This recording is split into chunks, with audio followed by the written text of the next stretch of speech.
Welcome, bienvenidos to the Sonas International Music Festival, celebrating the life of Carlos Guastavino.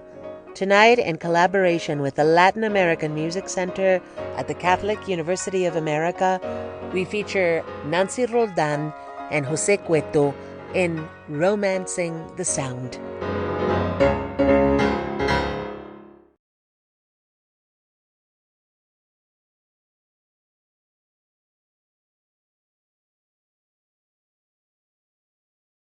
Nancy, Jose, how are you? Nice to see you. Nice to see you. It's a beautiful day. Nice to be seen. Nice to be seen. Great, guys. It's good to meet. And before we go ahead with anything, before you ask any questions, Okay. to thank you from the bottom of my heart for your support and sponsoring this wonderful festival. Oh, please. It's actually our honor, and we are very excited about all of this. While I was thinking about this conversation, the first questions that came to mind was for you, Nancy, why Sonos International Music Festival? There is such a wealth of music in Argentina and in Latin America that we need to know. We need to hold hands and to share it with the world. So the objectives are basically sharing the music, the information, and creating a group of generous people who are willing to share what they know, like teaching. This is teaching. The whole thing is about teaching and sharing. Regarding gathering all the information and your meetings with the maestro and all the letters and all that, I know we talk about this, you are working in a book, and just want you to tell us briefly what you are planning regarding this book. Throughout the years, since practically since I wrote about Guastavino, and this is in 1989 that I presented his music. Now and then I have had people contacting me, students from Europe, from the States, contacting me, asking questions about Guastavino. After his death, lots of questions have arising about who he was, despite that there were lots of people who interviewed and knew him. But I do have this precious information I got directly from him that is also part of the correspondence. We corresponded from the very beginning, starting in 1987 and up till 1993, when he gradually stopped writing. He used to answer many of his of the letters he received from all over the world in his manuscript by hand. Then he started using the typewriter. So I said, I have this information, and some of this conflicts with information that is currently available, or sometimes it's incomplete. So I said, I have this, and this all came about at the beginning of the year. I said, why not share this? So this all came out from revising my work, and then I decided, okay, I'm going to translate the interviews, which I finally found the recordings. It's hours of recording, and they will be available, for the future, for musicologists or whoever is interested. I am going to also share the letters. I have all the letters. So my idea was to let him speak by translating his correspondence, because it's precious. There are many things he said to me Probably because we were talking all the time about the interpretation, what he loved. He was a very critical man. What he didn't like also. What he didn't like, he was very, very clear. It's worth sharing his honesty, you know, his convictions, but above all, his music and what is behind the music. Jose, what are the projects you guys are planning for future editions of this festival? Well, among the things that I would like to do is explore his works for strings.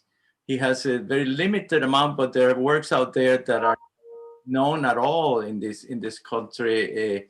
Jeromita Linares is a string quartet and guitar piece that he wrote. He also orchestrated some of the cantilenas for string orchestra.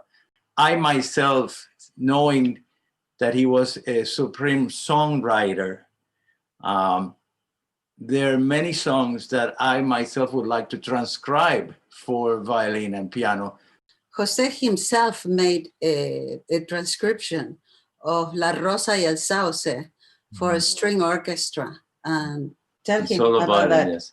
I was doing a recording in St. Petersburg, Russia, of 2 Italian concertos, Respighi and Castelnuovo Tedesco, number 2. Yes. And we had a little extra time in the recording, you know, and I remember I wanted to do La Rosa y el Sauce. And I said, I actually wrote that arrangement the evening before the last recording day. And we finished the recording of the concertos, and we literally had, I think we had 8 minutes left in the session.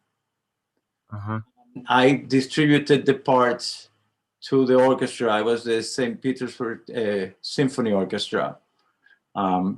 And they basically read it. And the second time we did it was the recording. It's really gorgeous. And they loved it. And I remember at the end of the session, they said, we want more. You have more of this, because they had no idea who Guastavino was. You know, as you know, the mission of the Latin American Music Center is to promote the study, the research, and the performance of Ibero-American music. How do you both envision the future of our collaboration for the sake of the general audience and the CUA community in particular? What I would like to do in the future is having always Guastavino as the central figure, because he's the true inspiring source, at least for me. Sharing more music of other countries and sharing the music of Argentina. And there are so many beautiful composers. But the basic requirement in order to fulfill the goals of Sonos is to support music written that is inspired in folk traditions. People don't know these composers nor these works. And I think that it is very important that they shall be not only known, but performed all over, so that, you know, it will give even more validity to the contributions of Latin American artists, in this case, musicians. Huh? I think it's also important because in classical music in particular, I think one of the reasons you don't see as many people going to the concerts these days is that you're repeating the same great works by the great composers over and over. And I think people need to hear interesting, beautiful new works also. Nancy, regarding today's presentation, I would say that it comes as a golden clasp of this festival. How did you become fascinated with the music of this Argentine master, Carlos Guastavino? And with this, we will kind of wrap up this conversation before we get into your beautiful concert. In Argentina, performing music by Argentine composers was not the common thing. The conservatories, even I understand talking with my younger colleagues in Argentina, it was not required to play. It was not considered important enough, except I had a great teacher. And that teacher introduced me to Guastavino. And I said, I just fell in love with the sound, because it sounded to me like, it was the same experience as playing Granados or Albeniz, and I did this, and I would repeat it, but it was in Argentinian. No, it was that of the Argentinian that it just hit me. Yeah. Nancy, Jose, I just want to thank you very much for this time to have this conversation, this wonderful conversation, and talk about our beloved Guastavino, your life, the music, passion. And I just want to invite our audience to enjoy what comes next. This wonderful concert named Romancing the Sound.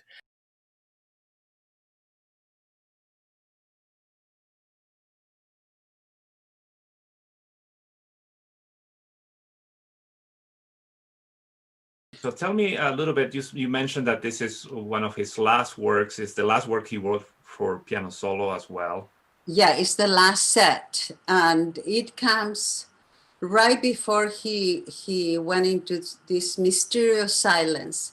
He suffered a lot of I wouldn't call it persecution, but lack of understanding from his contemporaries, and that must have made eventually, after so many years.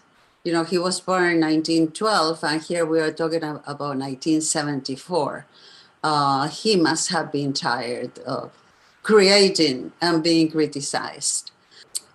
You know, some people consider this set a little set. No set of Guastavino is little. It seems to recall it. He seems to be recalling things and narrating them through the music.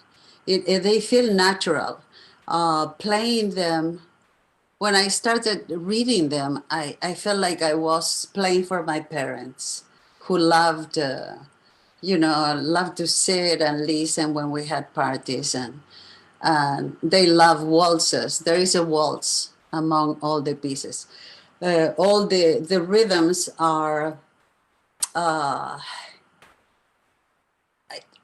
He didn't title any of these cantos, and that is one of the amazing things, because he put titles in, I think, 99% of his compositions.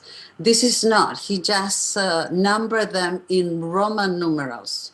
You hear these rhythms and these dances and these songs that come from his heart, from the heart of Argentina, because they it's like they feed from some unknown source that is present.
Rosita Iglesias is dedicated to her. She was a colleague of his in the conservatory. She was the violin teacher in the conservatory in Buenos Aires. And that was written in 1966. Rosita Iglesias is, I find it a very lyrical, it fits the violin very well. It's written very clearly, sort of transparently. I never met Professor Rosita Iglesias, but judging by the piece, the actual composition of Guastavino, I imagine her to be a very caring teacher. Sounds to me like somebody who was had a beautiful sound and very lyrical in her playing. That's what I get from this work.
The work of Llanura, and Guastavino himself mentions that he worked a lot, and he credits Henry Schering on the violin part suggestions.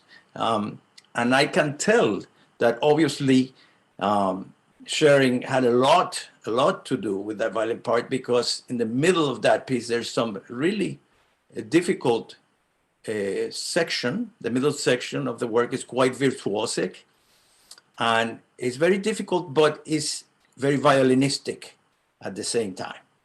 So unlike some other pieces by great composers that are very difficult because they are not violinistic, this is very difficult because it is very violinistic in a way, like, for example, Paganini is very difficult and he was a great violinist. So here you have Schering contributing a lot to the difficulty of this work.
So what is it about Tierra Linda that made you fall in love with it? It's like a ballad. It has a story. The difference is that we have to create the story. But it's connected to the earth. It's connected to Argentina, to his country. In the introduction, it's like a big declamatory moment. He says to play with freedom. And it's like he's saying, look, here is my land. And then he starts with, he goes to this kind of song and dance that is mixed. And this is it's a motivic, motivic like the Fifth Symphony, the Beethoven Fifth Symphony.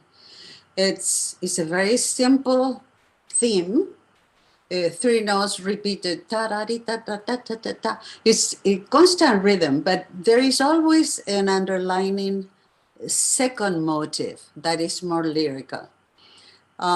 He creates, he was such a great composer, he creates, or he develops from those 2 little motives an entire piece. And then there is a middle section in which he uses the same theme, but it sounds like he's improvising. And as you know, he was an improviser. So this second section is like he's improvising, looking how to get back to somewhere until he returns to the theme. So now he ends the piece with a big, authentic cadence, 5-1, and surprises everybody with a little, I would say it's almost a malambo, it's a dance. It's a glorious homage to his country and our country of birth.